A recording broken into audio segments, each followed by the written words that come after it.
भी एक तबका ऐसा है जो नहीं चाहता है कि अलीगढ़ यूनिवर्सिटी की साख वहां पर खले फूले बढ़े। जदयू जमीन नहीं दे रही थी, कांग्रेस ने सही तौर पर इसको पैसा अलॉट नहीं किया, भाजपा तो देना ही नहीं चाहती थी, तो सारे लोग बेनकाब हो गए हैं। बहरहाल लेकिन नुकसान तो होगा हमारा, इसलिए हम सब लोगों को अब फिर से इस लड़ाई को आगाज करना चाहिए और लड़ाई लड़नी चाहिए। अब एमआईएम की लड़ाई में आपको बताता हूं, गठबंधन में लोग लड़े थे, 4 मंत्री से 4.5 नहीं हुआ था और आपको बना अभी 5वां मंत्री बना। ये एमआईएम का खौफ है लोगों के दरमियान में। सर एक वीडियो हम लोग बनाए थे कि लैब में, मतलब कि एमयू किशन सेंटर को लेकर बनाए थे कि आप मास्टर मुजाहिद साहब और मतलब डॉक्टर जावेद साहब तीनों अलग अलग लड़ाई लड़ रहे हैं और तीनों अगर एक साथ मिलकर के लड़ाई लड़ेंगे तो उसका असर ज्यादा होगा। अच्छी बात है, इस लड़ाई में जो भी आए तो उनका इस्तकबाल है, उनका इस्तकबाल है। इसके जवाब में मतलब कि मास्टर मुजाहिद साहब ने कहा कि मुझे किशनगंज एम सेंटर के लिए किसी के पास भी जाना पड़े तो मुझे कोई दिक्कत नहीं। हाँ, मैं कह रहा हूँ कि आपका इसमें क्या रहा सर, आप क्या नहीं, मैं कह रहा हूँ कि ये हमारी नस्लों की तकदीर तब्दील करने के लिए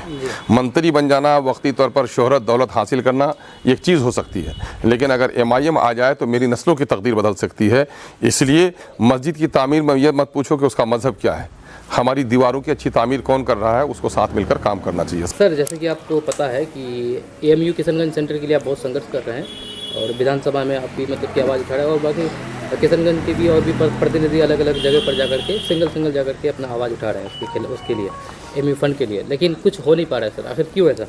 देखिए, इस सिलसिले में तो 2 लोगों को जवाबदेह होना चाहिए। 2011 में हुकूमत बिहार की 3 साल की लापरवाही के नतीजे में सीमांचल में तमाम तर लोगों का एक मुश्तरका इनकलाबी माहौल पैदा हुआ, जिसके नतीजे में अवामी तहरीक के नतीजे में हुकूमत जो ज़मीन देने के लिए तैयार नहीं थी, 3 टुकड़े में दे रही थी, लापरवाही बरत रही थी।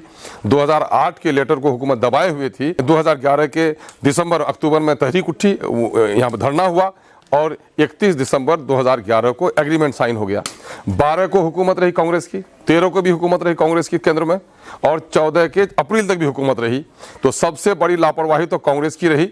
कांग्रेस के हमारे माननीय सांसद लड़ रहे हैं, मैं उनको मुबारकबाद देता हूं, लेकिन उनको अपनी पार्टी के गिरबान में झकवा के दिखवाना चाहिए कि उस वक्त अलग हेड अगर इसका तैयार कर दिया जाता, राशि दे दी जाती और इलेक्शन का मुद्दा नहीं बनाया जाता।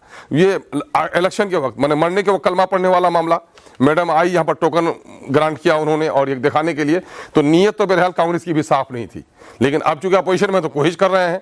उसके बाद हम समझते हैं कि मेडक को भी सर्दी लगने लगी है। अभी जदयू के भी कुछ नेता लोग हैं तो जो इनका कभी नहीं, जब तहरीक उठी थी तो उस वक्त तहरीक को विफल करा रहे थे। मोदी के हाथ को मजबूत करने वाले अलीगढ़ को जमीन देने के लिए तैयार नहीं थे। 6 साल 7 साल तक हाउस में रहे, केंद्र में भी सरकार, यहाँ भी सरकार, एक लफ्ज कभी बोल नहीं सके, है ना। तख्ती डूब गई तो डूब के उठाने वाले तो मिल गए, लेकिन कश्ती जो डूबी एमआईएम की, उसमें उठाने वाले कहीं से नहीं मिल पाए जल्दी। और आज सारे लोग अपना लग गए हैं, अलग तस्वीर छुपवाते हैं, है ना। मैंने पश्चिम की तरफ जाने वाली गाड़ी में बैठकर पूर्व तरफ रुख कर लिए हैं और कलकत्ता पहुंचना चाहते हैं, है ना। तो उनके रुख बदलने से तो होता नहीं है। बहरहाल देर आयत दुरुस्ती आयत सही, अगर अब भी ईमान ला रहे हैं अवामी तहरीक पर और सदाकत पर और हुकूमत की इन बेईमानियों पर कि सारे लोग इसमें बेनकाब हो गए। जदयू जमीन नहीं दे रही थी, कांग्रेस ने सही तौर पर इसको पैसा अलॉट नहीं किया, भाजपा तो देना ही नहीं चाहती थी, तो सारे लोग बेनकाब